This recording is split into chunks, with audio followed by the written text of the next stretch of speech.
This is going to be a step-by-step guide to failing miserably and staying broke as an insurance agent forever. I'm going to show you how to destroy an insurance career in like under 10 minutes, or at a minimum, stay completely average and stuck like Chuck in a pickup truck for the next decade. Because here's what nobody tells you is that most agents don't fail because they have bad leads, bad products, or bad markets. They fail because of a very handful of specific, fixable mistakes that you're probably making over and over and over, yet you never examine them because it's easier to blame the lead. So I'm going to walk you through all 7 of them, and if you recognize yourself in any of these, good. That's the point. This is not to say I'm much better than I made all these mistakes. I help agents who are making all these mistakes on a daily and weekly and monthly, yearly basis. And if you don't know who I am, my name is Mason VanMeter. I am the founder of presoldout.com. I am the only person in this industry, as far as I am aware, who has sold 713 policies from one 90-minute presentation. I did all that in the span of 30 minutes. Let's get into the video. So I have a beautiful little document my buddy Claude put together for me. So we're going to walk you through this step by step. So mistake number 1 is assume prospects already know they have a problem. I see so many agents skip straight to like, let me get you undressed and get you in the fucking bed. You assume that the prospect already wants to do the dirty with you, do the business, do the deal, sign the policy, and they don't. You assume the prospect already understands that their mortgage or their funeral is good, that their family would be in serious trouble, and that their family would be fucked. Most people do not know their family would be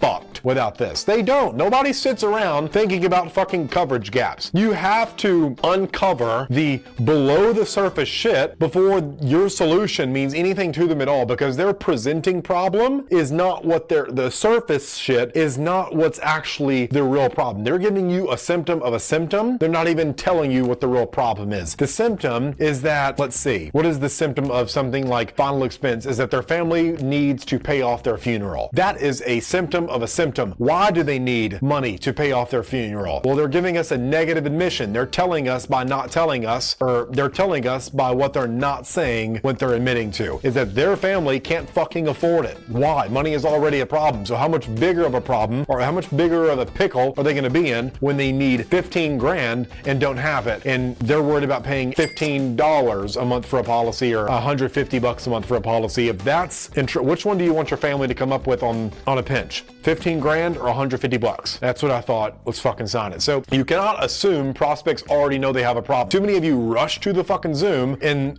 you start getting into the pitch because you think they're serious because they showed up. No, you have to treat them like they are restarted, okay? They don't know shit. You have to start off every single pitch the same way, like, here's what I'm here to do, and you have to set the frame, set the tone of the conversation to say, hey, here's who I am, here's why we are here, here's what is going to take place on this meeting. Do we have a deal? Does that sound fair? Okay? So here's what most agents say. I wanted to reach out to you about getting some coverage on your home. I didn't ask about coverage. I didn't think I need it. Why is this person calling me? Here's what actually works. So if you're doing something like mortgage protection, hey, your mortgage has 26 years left. If something happened to you yesterday, what is your wife's plan for the payment 3 months down the road? You know what? I haven't fucking... You have to project them out into the future. All sales take place in the future. That's a very advanced concept, but all sales take place in the future, and you have to reverse engineer how would I treat them if they already bought, and treat them like that now, and it puts them in the frame in the future. But very advanced concept for this. So let's go into this. We're going to lead with a question that forces the prospect to internalize and picture the gap, put themselves in a movie, because the brain cannot tell the difference between real and perceived events. Meaning, if you get them in a movie where you're asking them questions,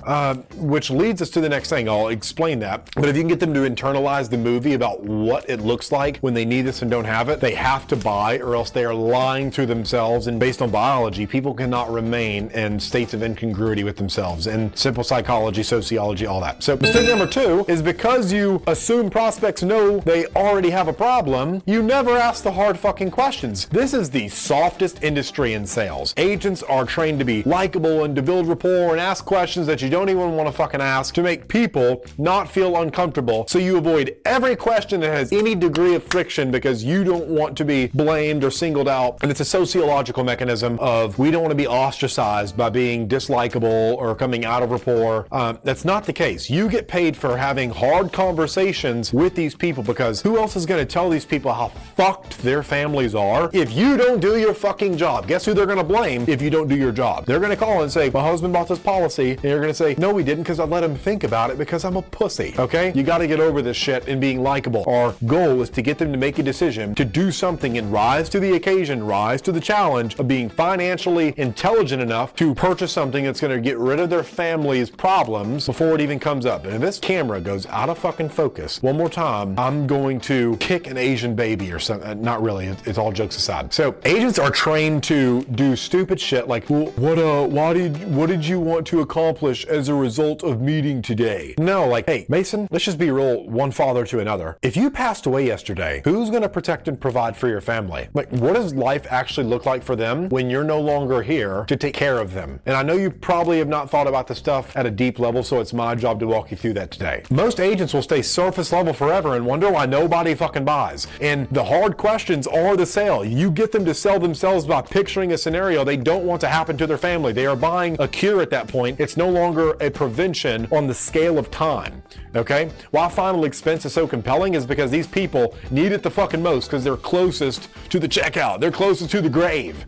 Okay? So you can't stay surface level and wonder why nobody fucking buys from you. You have to ask very hard questions. If I can brag on myself about anything, is that I ask the dopest questions in a fucking sale. Okay? So avoiding them means you never find out if someone actually needs what you have. The goal of the conversation is not to get them to buy. It's to determine, does this person have a problem that I know my product can solve? Okay? So you gotta quit being a pussy. All right? Here's a soft version. Would you be interested in looking some options for protecting your family? Would you like to look at some life insurance and how affordable it can actually be? And we got fucking living benefits, bro. We got living benefits. Do you want the A option, B option? Do you want to leave some love money behind for your fucking family that I don't fucking care about at all, and I just pretend to do it and I just ask you questions because I'm desperate for a fucking commission so I can get to the trip to Hawaii? Don't do all that dumb shit. So if you died yesterday, would your wife be able to keep the house on her income alone? And just watch their reaction. Watch how it makes them squirm. Watch how it puts them in a scenario that they're like, my family is fucked without this. Guys, this is why we get paid the big bucks, is because we have to have the hardest conversations. We have to risk being cringe. We have to risk being unliked. And you know what? That's okay. Because nobody likes insurance agents until it's time for a policy to pay out. And then we're like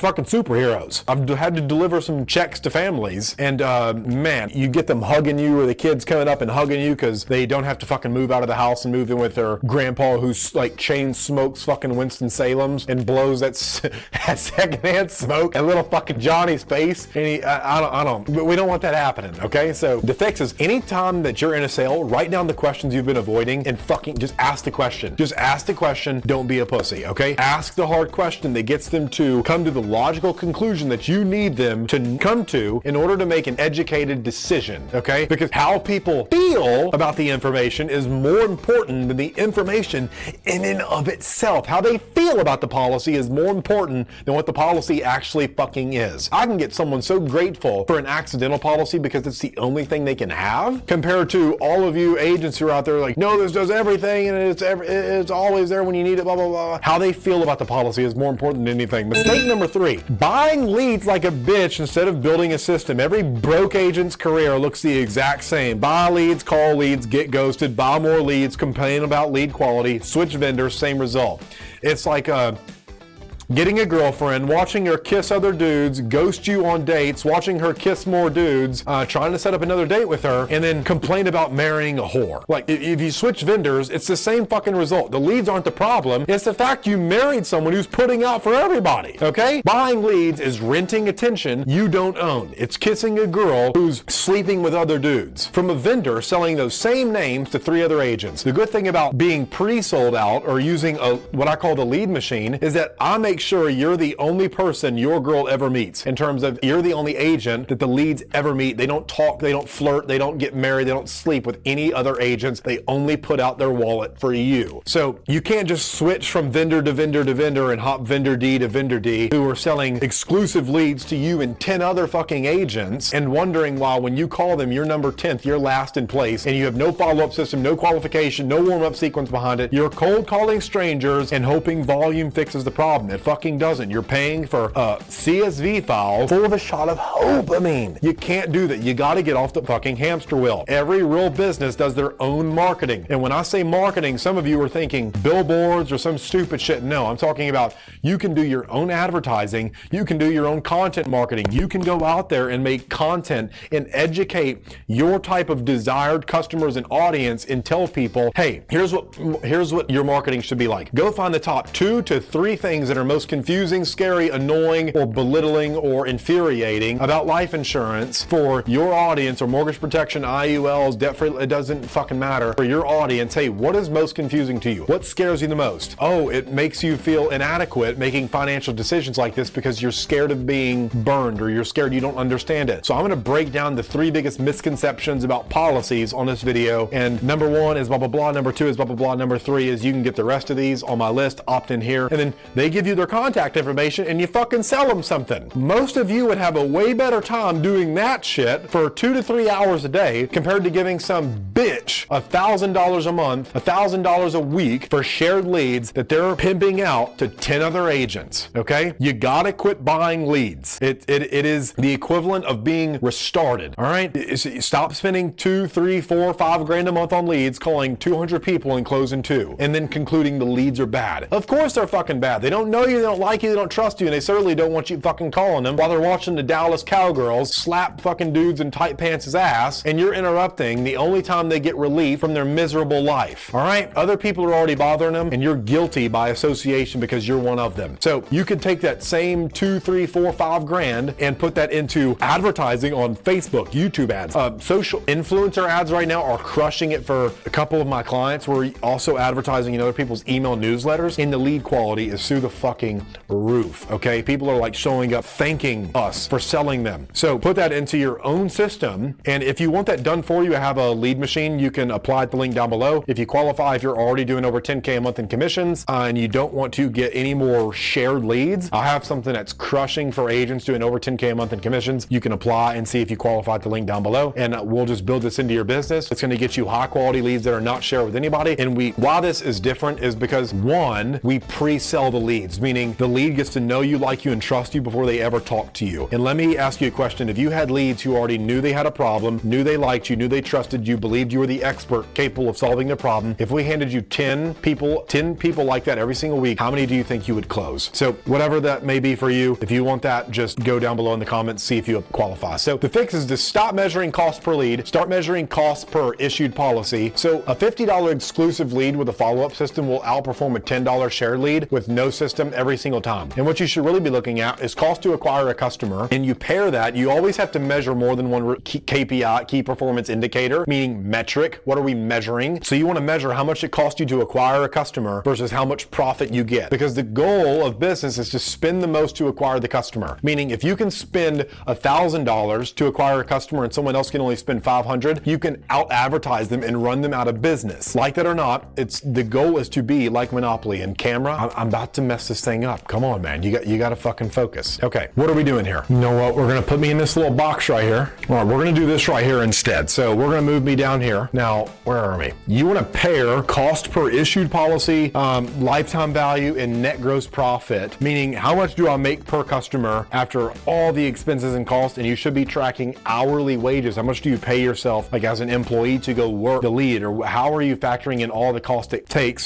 to acquire the customer? Because you want to be able to spend the most to acquire a customer. I'd rather pay $100 for an exclusive lead that knows me compared to getting 10 leads who don't know me, who I have to go fucking chase down and convince to care about their family. I don't know about you, that sounds gay to me. Number 4, thinking with your own fucking wallet. Because you're broke, you assume everyone else is. You think $4,000 is expensive when someone else thinks that's chump change because they spend that every fucking Black Friday on a TV to go watch stupid football games. So agents, they will go learn commission structure before they learn the products. And so when a prospect is sitting in front of them, they're doing the math in their head talking, wow, $200 a month for a freaking $2,000 or a $10,000 final expense policy? This seems like a ripoff. And you project that bullshit onto the customer, and you recommend what pays best, not what fits best for the prospect. They can feel this. They can't name it, but they can smell it out. That's why they say the nose knows. That's why they tell you, I need to think about it. I need to think about making an educated decision to protect my family. It's why referrals don't happen. So you gotta quit pushing shit on people people who with a tight budget because the commission is 3 times higher, and you have to stop assuming that expensive policies are expensive to everybody just because you think it's expensive. It's cheap compared to what it costs them to not have it. Someone who's bringing home $4,000 a month in a combined household income, who's going to lose $3,000 of that if the husband passes away, they will happily pay $300 to not have to come up with $3,000 a month. Okay, they will happily pay $300 a month. So you need to show people, and here's how I like to frame it: Mr. Customer, I'm not going to assume you don't want the best money can buy for your family, so here's why I'm suggesting X. Okay, like look at this example right here. This is an example why you should not trust AI to fucking do everything for you, is because it's suggesting $500K 30-year term. That like, if someone has to come up with $500,000, they will happily pay $150 a month for a fucking policy to make sure they do not have to come up with a $500,000 to pay off a house that they are going to foreclose on if they don't have this. So don't trust AI for everything, and price is always relative to the value. Okay, price is only an issue in the absence of value. If they think it's worth more, they will happily pay for it. Okay, and people will pay more to get out of pain than they will to get pleasure, which is why you get to once again ask the hard fucking questions. So before every recommendation, ask yourself, if I made 0 commission on this, would I still recommend it? If yes, you're advising. If no, you're selling. There's a difference, and clients always know which one. Mistake number 5, chasing people with a pulse. You don't qualify. There's no criteria. There's no minimum. There's no necessity. There's no clearly identified problem. It's anybody who picks up the phone, fills out a form, they get the full fucking pitch. There's nothing that will destroy your confidence, your credibility, and your close rate, and your confidence at the same time. Then you start believing your product is for everybody. A pitch for everyone is a pitch that gets ignored by everyone. A product for everyone is a product for no one. Okay, you will destroy your close rate. All right, you start believing the product is the problem because you get rejected constantly, but you're not getting rejected. You're pitching unqualified people, and you're measuring that as your performance. And because they reject that, you say they're rejecting me. The best agents are selective. We only pick battles we know we're going to fucking win. And prospects can feel that selectivity. When you tell someone, I can't help you, but I can steer you in the direction I think is best for you, they will refer people to you over your honesty. Even though you lost the sale, you got the relationship and you got their trust and respect. So I'll talk to everyone who picks up. I'm not getting on, like if an agent is making less than 10K a month in commissions, you're not hopping on a fucking phone call. If you're making less than 10K a month in commissions, I am not fucking talking to you, because there's no way I'm going to come in and try to play Captain Save-A-Ho. And can I do it? Yeah. But is it super hard? Yeah. It's a lot harder for me to take a 0 to a 1 than it is a 1 to a 7. So I'd rather help people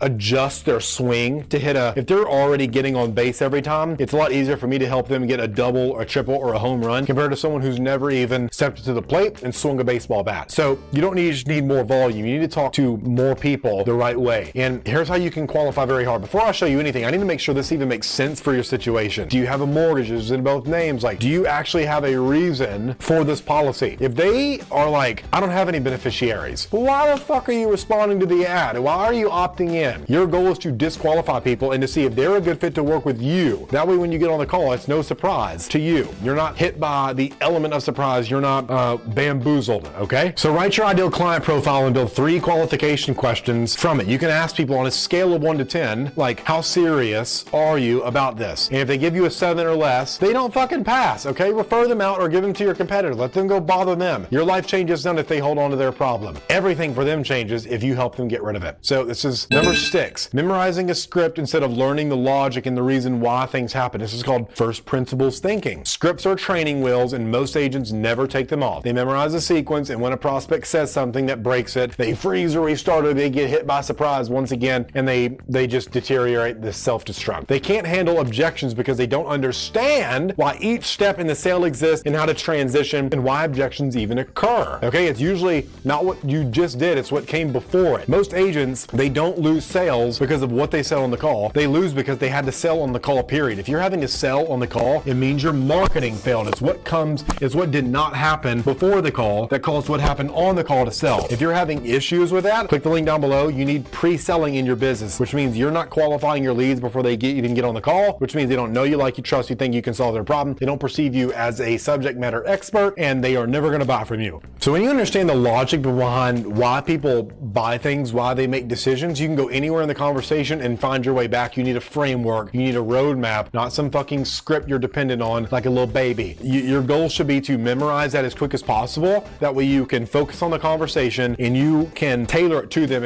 Insurance is a very emotional sale. It is always sold. It is never bought unless it's from an insurance agent buying it shit for themselves because we believe in it. And people will object object, people will say, I already have coverage through work, and the agent freezes and they skip to, okay, well, just call me back if you need anything, or they skip to pitch anyways, well, do you want whole life, or no, but you don't understand, and you start getting offensive and they hang up on you and you think something's wrong with you. So, hey, that's great. Group coverage is a start. Quick question, is that policy portable? Meaning, if you leave that job, does it come with you? No. Well, do you plan on staying there forever? No. So does it make more sense to have something that you actually own and control? Well, that's a good point. Well, you'd probably agree with me, it's better to have something you own rather than something someone else controls when it comes to the financial stability of your family. Would you agree with that? Yeah, probably. Okay, cool. Here's what we're gonna do. You walk through the next step. So for every step in your sales process, write down one sentence explaining why that step exists. If you can't explain the why, you don't know the step well enough to walk your prospects through it. Study it until the words take care of themselves. You should know why you're asking questions and what you're trying to get the prospects to admit to and what you need them to think. Mistake number 7 is a bonus, blaming the leads. This is where every other mistake on this list ends up. The agent who skips discovery, they avoid the hard questions, they tumble over the pitch to unqualified people who should never have been pitched to in the first place, and you recommend it for commission because you gotta pay your fucking rent and you gotta pay your $1,000 truck payment to impress the fucking poor neighbors next door who also bought the same truck, and you had to fit in with the Joneses, and you follow the script blindly and you're listening to your upline, and that agent will eventually conclude that the leads are bad because the leads are only variable they're willing to examine. I can make the worst lead work because of salesmanship, which is really what this industry comes down to. The person who can ask the best questions and get the most trust and familiarity from the prospect wins. Now, if you can do that with marketing ahead of time, you look like a fucking genius. And I can take the worst agent in America, I can give them my marketing, they will outsell any fucking agent in this world, okay? So this is the most expensive belief in the insurance industry because it costs agents years and tens of thousands of dollars chasing broke prospects or the perfect lead that removes the need to actually get better. So they'll say things like, Facebook leads are terrible, I need to try direct mail. Direct mail is terrible, I need age leads. Age leads are terrible, the market is just bad right now. 18 months later, they spent $100 grand on fucking leads, they're in vector and chargeback debt, same close rate, different vendor. Rather than recording every call saying, how do I review this objection? I need to think about it 30 times this month. Why do I not know how to overcome that right now? It's a stall, okay? Asking, where exactly does this conversation fall apart? What have all my best prospects said that caused them to buy? What are those conversations like? Let me take the top 90% and only do more of that. I'm gonna start getting rid of everything that is not that. And building a system around the answer instead of switching vendors, you have to match the environment and engineer your shit to match the lead, okay? And then your close rate improves, the lead spend drops, and the agent who is blaming leads is now one other agents ask for advice. So could I go make lead vendors work? Absolutely, with my sales skill. Absolutely. I could buy them in large age leads and warm the fuck out of those leads with an email or an SMS campaign, get them all on a webinar and close multiple people at the same exact time. Can most agents do that? No, which is why you should not buy leads like a dummy. You should generate your own no matter what it costs. I don't care.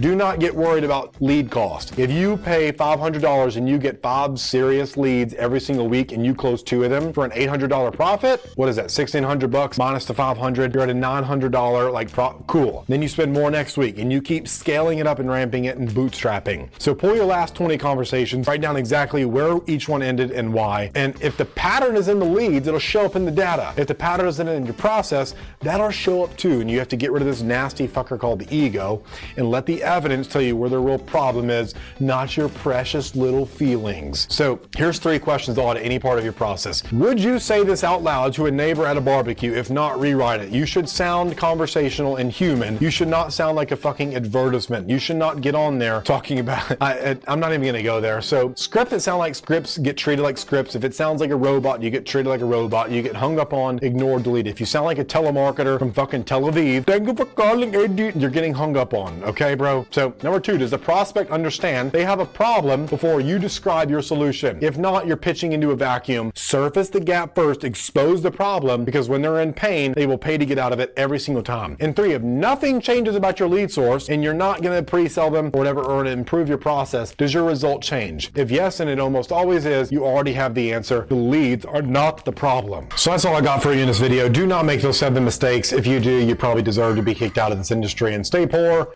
because you're just being ignorant at that point. I've posted so many YouTube videos on here to help you. Don't be a dickhead. Don't not listen to me because, hey, Mason, you cussed in the video. Grow the fuck up. You're in business. If you're offended by the F word, your prospects are gonna fucking make fun of you and they're gonna come buy from me because at least I'm real, okay? So if you need help with lead generation and getting leads who actually know you, like you, and trust you, know they have a problem and believe you're the person who can help them, you need the lead machine in your business. Go down below if you're doing at least 10K a month in commissions and you can actually afford to do some real fucking marketing. Other than that, if you're below that, there's tons of videos on this channel to help you get at least above 10K a month. All you need to do is make 10 sales to get above 10K a month. It's not fucking difficult. You're just being lazy, or you're buying leads, and that's why it makes no sense to buy leads. Don't be an idiot. So love you all. Keep being awesome. Send this to an agent who you want to see win, or you think would benefit massively from this, or send this to your downline if they need tough love. We all know it's like children, right? They won't listen to their parent, but they'll listen to a stranger across the street. Tell them to do the same exact shit their parent told them to do. So if you need me to come in and train your agency, reach out to me at mason@masonvanmeter.com or mason@presoldout.com. Come do that. Shoot me a message, DM on Instagram, Facebook. Like, subscribe, all that fancy stuff. I'll see you in the next one.